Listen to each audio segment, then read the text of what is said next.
ជំរាបសួរអ្នកទាំងអស់គ្នាក៏ដូចជាកូនថ្នាក់ទី12បាទថ្ងៃនេះលោកគ្រូនឹងនាំយកនៅលំហាត់មួយទៀតបាទ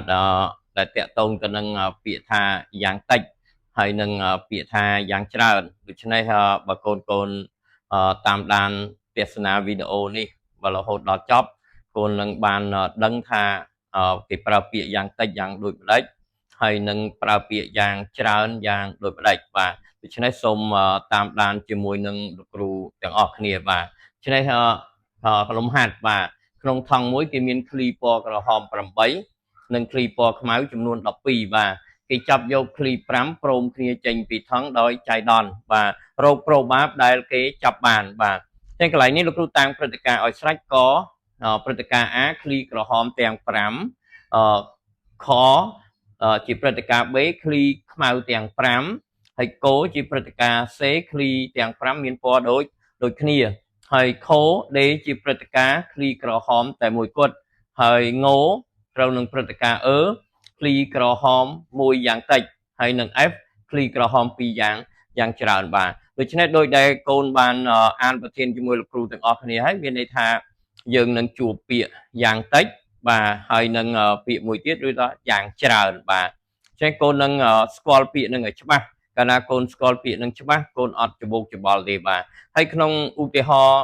ទី3នេះចូលដល់ឧទាហរណ៍លំហាត់ទី3នេះលោកគ្រូប្រើវត្ថុបាទវត្ថុដែលនៅក្នុងថង់គឺមានតែ2ប្រភេទទេបាទឆ្នេះនៅលំហាត់ក្រោយលោកគ្រូនឹងដាក់ចូល3ប្រភេទបាទក្នុងថង់ហ្នឹងយើងមានវត្ថុ3ប្រភេទផ្សេងគ្នាបាទដូច្នេះក្នុងឧទាហរណ៍3ខាងដើមនេះលោកគ្រូដាក់តែ2ទេបាទលើកមុនយើងប៊ូលបាទប៊ូលក្រោយមកប៊ិចក្រហមប៊ិចខៀវអីចឹងទៅឥឡូវយើងនៅឃ្លីបាទឃ្លីក្រហមហើយនឹងឃ្លីខ្មៅបាទដូច្នេះនៅពេលដែលចូល3ករណីហ្នឹង3វត្ថុហ្នឹងតើកូនត្រូវធ្វើម៉េចគិតយ៉ាងម៉េចចេះនឹងពីលំហាត់មួយទៅលំហាត់មួយហ្នឹងវាកាន់តែមានសភាពធ្ងន់បន្តិចម្ដងបាទចេះបើកូនតាមដានពីដើមមកវាអត់សូវពិបាកទេបាទចេះយើងនឹងស្វែងយល់បន្តិចម្ដងបាទឆ្នេះដូចពីលំហាត់មុនដែរលោកគ្រូរកចំនួនឃ្លីសរុបបាទចឹងយើងឃើញថាចំនួនឃ្លីសរុប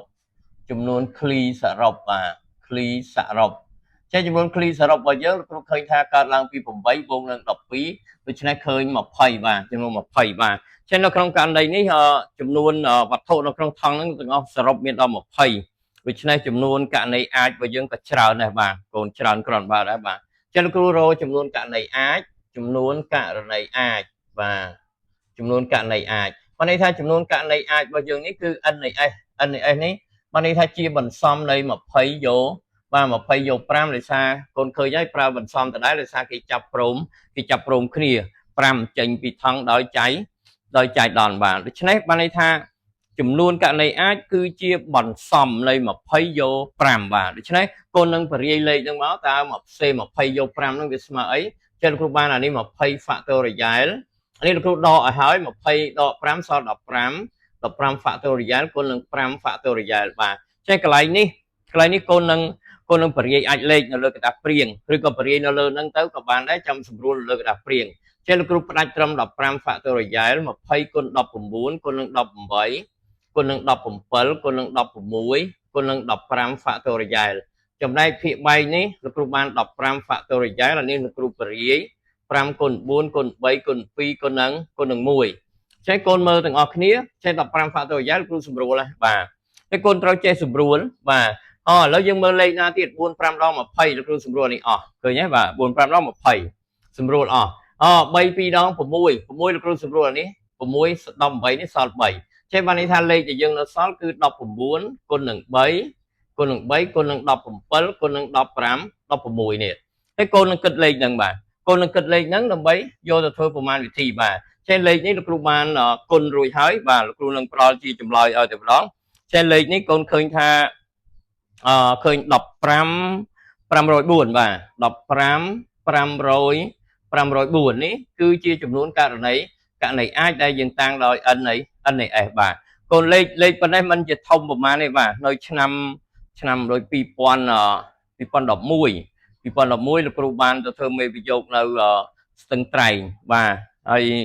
ដាក់ថ្នាក់សង្គមផង ករណីអាចដូចជាង1លានបាទជាង1លានដូច្នេះនេះក៏លេខប៉ុណ្ណេះមិនជាធំប្រហែលទេបាទច្នេះកូនត្រូវរៀនគិតអាហ្នឹងបាទចេះយើងមើលតោះចាប់ផ្ដើមសំណួរកបាទរោគប្រូបាបនៃព្រឹត្តិការណ៍ A រោគប្រូបាបនៃព្រឹត្តិការណ៍ A បាទកូនដាក់ចឹងមកឲ្យច្បាស់ចឹងមកបាទនៃព្រឹត្តិការណ៍ A ចេះការរោគប្រូបាបនៃព្រឹត្តិការណ៍ A លោកគ្រូគ្រាន់តែស្រង់ព្រឹត្តិការណ៍ A ឡើងវិញច្នេះឃ្លីចាប់បាននេះបាទរោគប្រូបាបដែលគេចាប់បានឃ្លីក្រហមទាំង5បាទចេះនេះបានន័យថាចាប់បានឃ្លីក្រហមទាំង5ចាប់បានឃ្លីក្រហមបាទឃ្លីពណ៌ក្រហមឬក៏ឃ្លីដាក់ពណ៌នោះបាទឃ្លីពណ៌ក្រហមទាំង5បាទជានៅក្នុងករណីនេះព្រឹត្តិការណ៍ A គឺជាព្រឹត្តិការណ៍ចាប់បានឃ្លីក្រហមទាំង5ដូច្នេះលោកគ្រូនឹងសិក្សាទៅលើចំនួនករណីស្របចឹងលោកគ្រូបានចំនួនករណីស្របបាទចេះចំនួនករណីស្របលោកគ្រូនឹងតាំងដោយ n នៃ a ចឹងលោកគ្រូបាន n នៃ a របស់យើងគឺ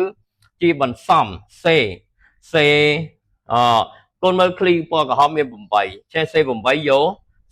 ក5ណា c 8យក5ចេះកូនរាយអាចលេខនឹងមក8 factorial បាទ8ដក5នៅសល់3ចេះលោកគ្រូដាក់នេះ3 fact គុណនឹង5 fact ចេះយើងឃើញថាអាខាងក្រោយនេះលេខធំជាងចេះគុណតម្រូវអាហ្នឹងចេះ8គុណនឹង7គុណនឹង6គុណនឹង5 factorial ចឹងមកបាទចេះនេះយើងបាន3គុណ2គុណ2គុណ1គុណនឹង5 factorial ចេះ5នេះគ្រូសម្រួលអស់ហើយបាទ3 2ដង6សម្រួលអស់ដូច្នេះយើងសល់7 8ដង56បាទចេះកូនឃើញប្រូបាបហ្នឹងយើងអាចគណនាបានឥឡូវហើយចេះយើងបានចំនួនករណីស្របបាទចំនួនករណីស្របដូច្នេះលោកគ្រូសរសេរទៅនេះទៅចឹងលោកគ្រូបាន P នៃ A នេះរូបមន្តយើងស្មើ NA លើ NS បាទ NA លើ NS ដូច្នេះយើងស្មើនឹង56លើបាទ56លើ15 504បាទចេះកូនមើលស្រួលលេខហ្នឹងតោះទាំងអស់គ្នា56កើតឡើងពី7គុណនឹង8គុណនឹង7ទេនេះភាគយកនេះភាគបែកនេះកូនដាក់នេះមក19គុណ3គុណ3គុណនឹង17គុណ17គុណនឹង16នេះកូនមើលអាហ្នឹងបាទចេះយើងឃើញថា19គុណនឹង3គុណ17គុណ6ចឹងគ្រូសម្រួលនេះបាននេះអានេះ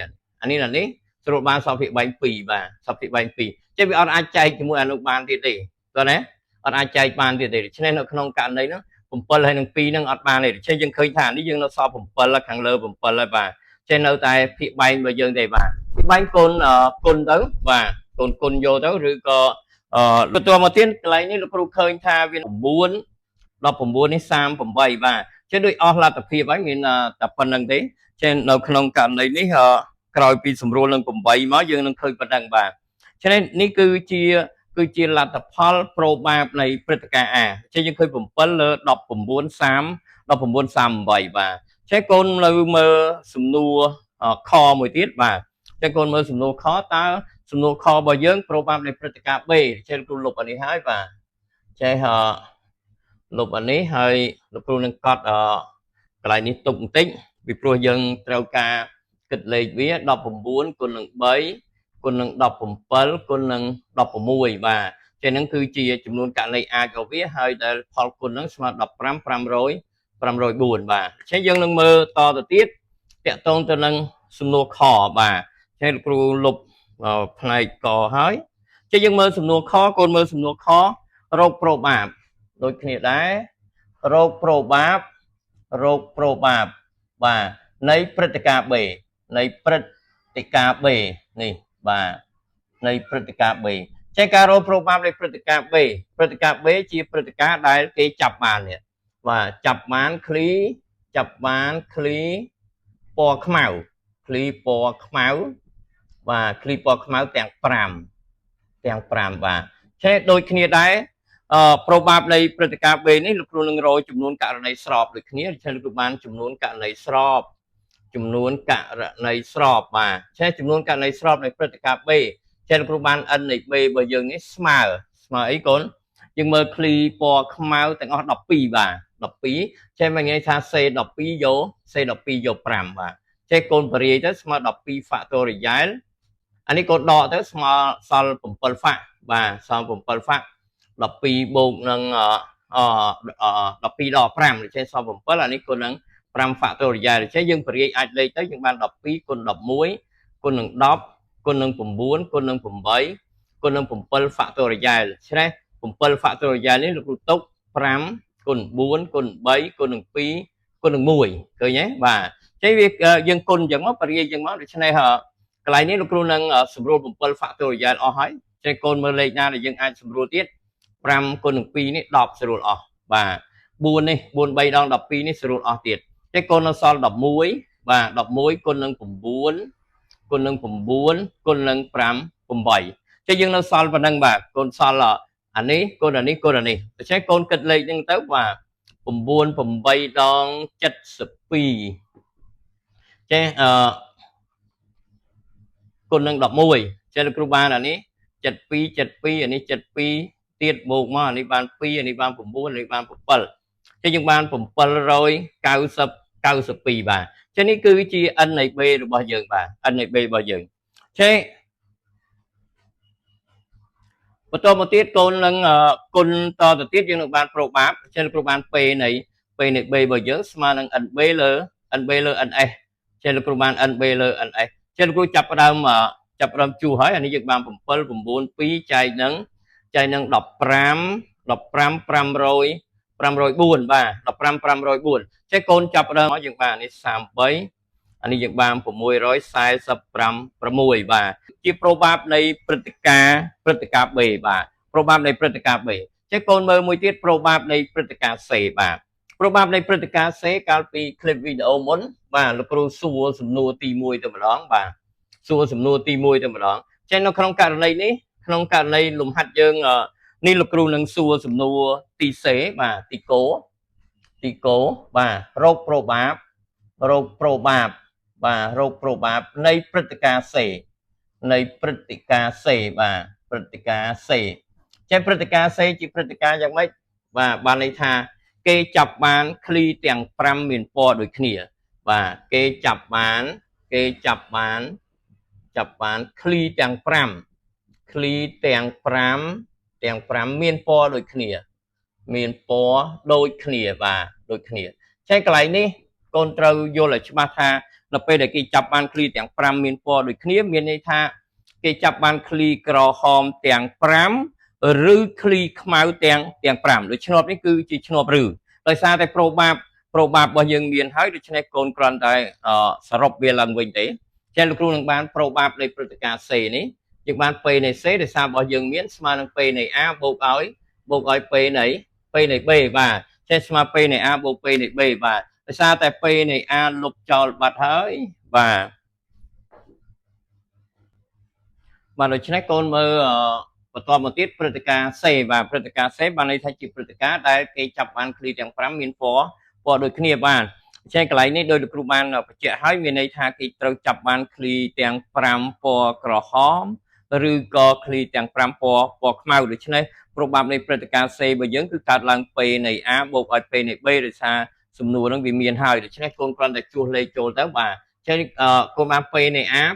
អត់ទាន់ស្រួលហើយគឺ56លើចេះ56លើ15 504បាទចំណែក P នៃ B ដែលអត់ទាន់ស្រួលដែរលោកគ្រូយក792នេះលើ15 504បាទចេះយើងគ្រាន់តែបូកប្រភេទដែលមានភាគបែកដូចគ្នាទេកូនបូកទៅឃើញ848លើ15 504បាទដូច្នេះស្រួលបាទកូនស្រួលនឹង16ចោលទៅលោកគ្រូឃើញថាលើសល់53ក្រោមនេះនៅសល់969នេះជាលទ្ធផលប្រូបាបនៃព្រឹត្តិការ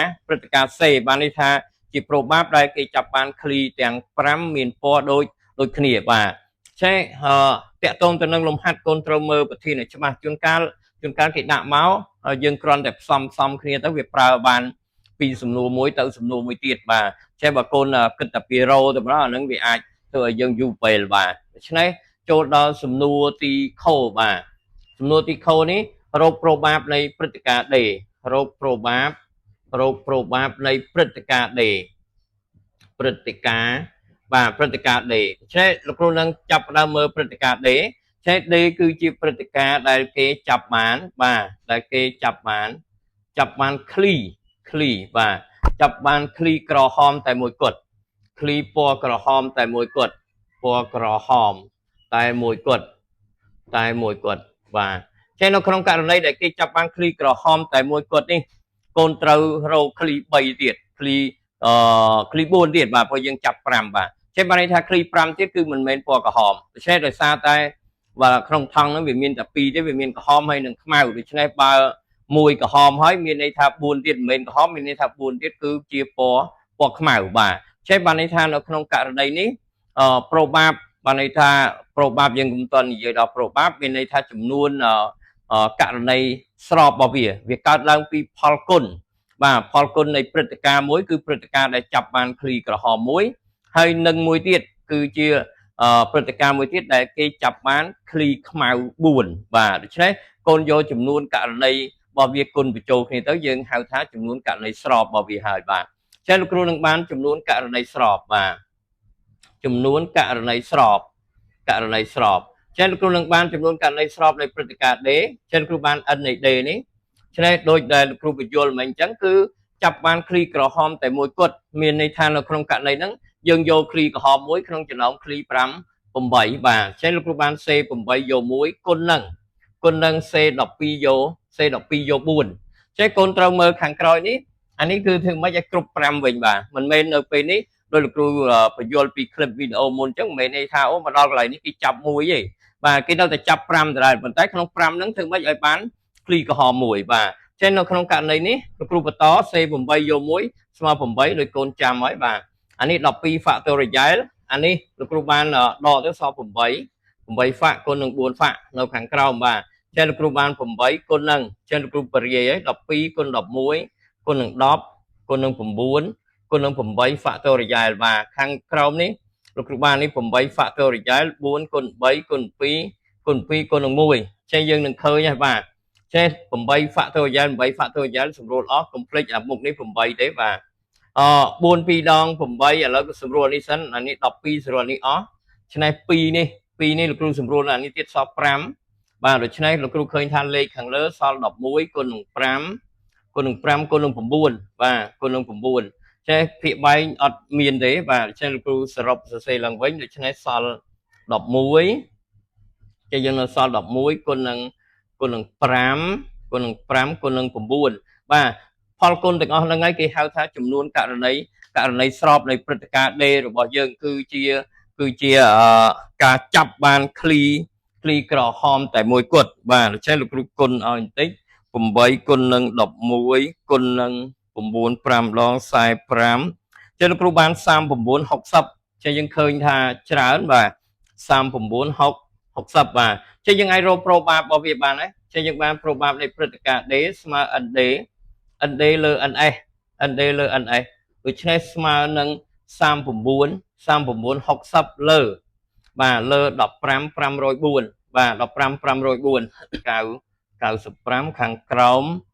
បាទខាងក្រោមយើងនឹងបាន15 504ចែកនឹង8ដូច្នេះលោកគ្រូឃើញ19 38បាទចេះលទ្ធភាពអស់ប៉ុណ្្នឹងហើយបាទចឹងនេះគឺជា probab នៃព្រឹត្តិការណ៍ D របស់យើងបាទប៉ុន្តែអ្វីដែលលោកគ្រូចង់បានគឺលោកគ្រូចង់ឲ្យយើងប្រៀបធៀបទៅនឹងពាក្យថា probab នៃព្រឹត្តិការណ៍ដែលគេចាប់បានឃ្លីក្រហមមួយយ៉ាងតិចបាទឃ្លីក្រហមមួយយ៉ាងតិចដូច្នេះកន្លែងនេះលោកគ្រូនឹងលុបអានេះចេញហើយបាទឃ្លីក្រហមមួយយ៉ាងតិចចេះយើងនឹងឈានទៅព្រឹត្តិការណ៍មួយទៀតបាទដើម្បីបញ្ចប់សំណួរងបាទសំណួរងរោគ probab នៃព្រឹត្តិការណ៍ រោគ probab នៃព្រឹត្តិការណ៍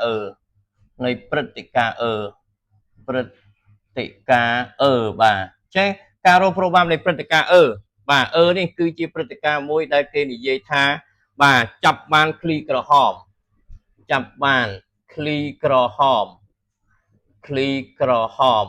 បាទមួយយ៉ាងតិចបាទចេះនៅក្នុងករណីដែលគេឲ្យយើងរក probab ដែលចាប់បានឃ្លីក្រហមមួយយ៉ាងតិចវាអត់ដូចទៅនឹង probab ដែលចាប់បានឃ្លីក្រហមតែមួយគត់ទេយល់ទេកូនកន្លែងហ្នឹងបានន័យថាពាក្យយ៉ាងតិចមួយគឺកូនរាប់ចាប់ពី1ឡើងទៅដូច្នេះមានន័យថាចាប់បានឃ្លីក្រហម1និងឃ្លីខ្មៅ4 ឬចាប់បានឃ្លីក្រហម2និងឃ្លីខ្មៅ3ឬចាប់បានឃ្លីខ្មៅឃ្លីក្រហម3និងឃ្លីខ្មៅ2ឬចាប់បានឃ្លីក្រហម4និងឃ្លីខ្មៅ1ឬចាប់បានឃ្លីក្រហមទាំង5បាទចេះកូនឃើញថាបើយើងពង្រាយព្រឹត្តិការណ៍មានន័យថាការគណនារបស់យើងគឺវែងដូច្នេះកូនត្រូវរោប្រូបាបនៃព្រឹត្តិការណ៍ផ្ទុយបាទយ៉ាងតិចមួយនេះកូនរោប្រូបាបនឹងព្រឹត្តិការណ៍ផ្ទុយតើឃ្លីក្រហមមួយយ៉ាងតិចពាក្យថាផ្ទុយរបស់វាគឺផ្ទុយទៅនឹងអត់មានឃ្លីក្រហមសោះចេះទាំង5បើអត់ឃ្លីក្រហមសោះមានន័យថាផ្ទុយទៅនឹងព្រឹត្តិការណ៍ឃ្លីខ្មៅទាំង5ចេះឃ្លីខ្មៅទាំង5គឺជាព្រឹត្តិការណ៍ B បាទ B ដូច្នេះក្នុងសំណួរនេះគឺពេលនៃរបស់យើងនេះអត់រោចំនួនករណីស្របទេដូច្នេះបានន័យថាពេលនៃលោកគ្រូដាក់ស្មើនឹងពេលនៃមិន B ចេះស្មើ1ដកឲ្យពេលនៃ B យកតែម្ដងបាទគឺស្មើ1ដកឲ្យពេលនៃ B ហើយយើងឃើញថាពេលនៃ B របស់យើងពេលនៃ B នេះឃើញប៉ុណ្ណេះបាទពេលនៃ B មិញយើងស្រួលហើយនោះបាទសល់1ដកឲ្យ33លើ33លើ646ចេះកូនតម្រូវភាគបែងទៅ646ដកឲ្យ33លើ646ចេះកូនដកអានឹងទៅនៅសល់13 613បាទ613លើ646នេះគឺជាប្របាបដែលយើងចាប់បានឃ្លីក្រហមមួយយ៉ាងតិចដូច្នេះកូនត្រូវយល់កន្លែងពាក្យហ្នឹងបាទយល់ពាក្យហ្នឹងឲ្យបានច្បាស់លាស់មួយទៀតតកតងទៅនឹងសំណួរមួយទៀតដែលកូនត្រូវចេះគឺសំណួរទីចចេះលោកគ្រូដាក់ថារោគប្របាបនៃព្រឹត្តិការណ៍ F នៃព្រឹត្តិការណ៍ F បាទព្រឹត្តិការណ៍ F បាទ F នេះគឺជាព្រឹត្តិការណ៍មួយដែលគេនិយាយថាបាទចាប់បានបាទគេចាប់បានឃ្លីក្រហមចាប់បានឃ្លីក្រហម2យ៉ាងច្រើនបាទចាប់បានឃ្លីក្រហម2យ៉ាងច្រើនឆ្នៃកន្លែងនេះកូនត្រូវយល់ព្រឹត្តិការណ៍ហ្នឹងបាទពាក្យថា2យ៉ាងច្រើននេះកូនត្រូវរាប់ពី2ចុះមកក្រោមវិញបានន័យថាឃ្លីក្រហមហ្នឹងគឺត្រូវចាប់បានឃ្លីក្រហម2និងឃ្លីខ្មៅ3ឬចាប់បានឃ្លីក្រហម1និងឃ្លីខ្មៅ4ឬចាប់បានឃ្លីក្រហមអត់មានឃ្លីក្រហម0ឃ្លីក្រហម0មានន័យថាឃ្លីខ្មៅទាំង5បាទចឹងនៅក្នុងករណីនេះប្របាបនៃព្រឹត្តិការណ៍នេះបើយើងមើលទៅដូចជាមានហើយបាទបើមានហើយកូនយកមកគ្រាន់តែសរុបវាឡើងវិញមកបាទដូច្នេះនៅក្នុងករណីនេះលោកគ្រូបានពេលនៃ F របស់យើងគឺដូចជាអត់មានក្រហម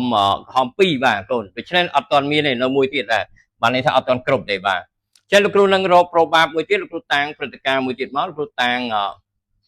ង Z មួយមកបាទជាព្រឹត្តិការណ៍បាទ Z ជាព្រឹត្តិការណ៍បាទជាព្រឹត្តិការណ៍ Z នេះបានន័យថាព្រឹត្តិការណ៍ចាប់បានឃ្លីក្រហមបាទឃ្លីក្រហម2និងឃ្លីខ្មៅ3និងឃ្លីខ្មៅ3បាទចឹងនៅក្នុងករណីនេះកូនអាចនិយាយថាចាប់បានឃ្លីក្រហម2គត់ក៏បានដែរបាទចេះកន្លែងនេះអត់មានទេបាទយើងអាឃ្លីក្រហម2និងឃ្លីខ្មៅ3នេះយើងអត់មានចេះពាក្យថាយ៉ាងតិចឃ្លីក្រហម2នេះកូនត្រូវរាប់ពី2ចុះក្រោម2ហើយ1ហើយ0បាទអានេះគឺចំនួនឃ្លីក្រហមអានេះចំនួនឃ្លីក្រហមអានេះចំនួនឃ្លីក្រហមគឺ0បាទចឹងនៅក្នុងករណីហ្នឹងលោកគ្រូនឹងចាប់ផ្ដើមរកចំនួនករណីស្របនៃព្រឹត្តិការណ៍នេះមួយសិនបាទចំនួនករណីស្របបាទនៃព្រឹត្តិការណ៍ G នេះ n នៃ G ចឹងលោកគ្រូបាន n នៃ G នេះស្មើនឹងអី C8 យក2នេះគុណនឹង C12 យក3បាទលេខនេះក៏ធំដែរកូនបាទ C8 យក2 8ហ្វាក់ចែកនឹងអានេះសល់6ហ្វាក់គុណនឹង2ហ្វាក់គុណនឹងចឹងអានេះ12ហ្វាក់បាទអានេះលោកគ្រូនៅសល់9ហ្វាក់តូរីយ៉ែលអានេះនៅសល់3ហ្វាក់តូរីយ៉ែលបាទដូច្នេះលេខនេះលោកគ្រូសុំចុចកាស្យូបន្តិចហើយបាទដោយសារយើងដើម្បីឆាប់បញ្ចប់បាទចឹងលោកគ្រូបាន8ហ្វាក់តូរីយ៉ែលនេះបាទ8 factorial លោកគ្រូចែកឲ្យ6 factorial ទៀតចឹងលោកគ្រូចែកឲ្យ2 factorial ទៀតបាទដូច្នេះឃើញថាខាងមុខនេះឃើញ28បាទចឹងឃើញ28ចឹងលោកគ្រូបាននេះ28គុណនឹងបាទខាងក្រោយម្ដងបាទខាងក្រោយលោកគ្រូឃើញថា 12 factorial 12 factorial ចែកឲ្យ9 factorial ចែកមួយទៀតលោកគ្រូចែកនឹង3 factorial បាទចេះឃើញ220បាទចេះយើងឃើញលទ្ធផលកន្លែងនេះ220ចេះលោកគ្រូកូនអានឹងបញ្ចូលទៅ220គុណនឹង28ទៀតឆេះគុណនឹង28ឆេះកូនឃើញ6160បាទ6160បាទច្រើនហើយបាទច្រើនគ្រាន់ដែរ6160បាទនេះគឺជាចំនួនករណីស្របនៃព្រឹត្តិការណ៍ G មួយទៀតដែលយើងឲ្យឈ្មោះថាជាការចាប់បានឃ្លីក្រហម2និងឃ្លីខ្មៅ3បាទហើយកន្លែងនេះលោកគ្រូនឹងចាប់ផ្ដើមដាក់ហើយបាទបន្តទៅទៀតចេះកូនមើលកន្លែងនេះមួយសិនបាទ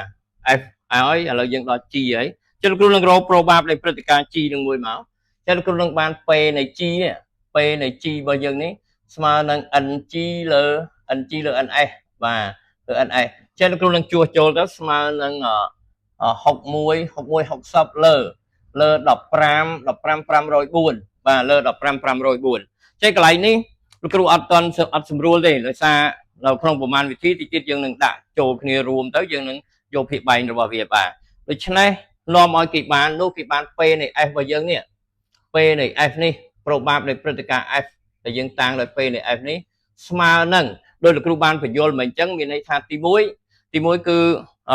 កាលណាយើងនិយាយថាចាប់បាន2យ៉ាងច្រើនដូច្នេះកូនរាប់ពី2ចុះក្រោមចេះ probability ដែលចាប់បានឃ្លីក្រហម2និងឃ្លីខ្មៅ3គឺ P នៃ G នេះឯង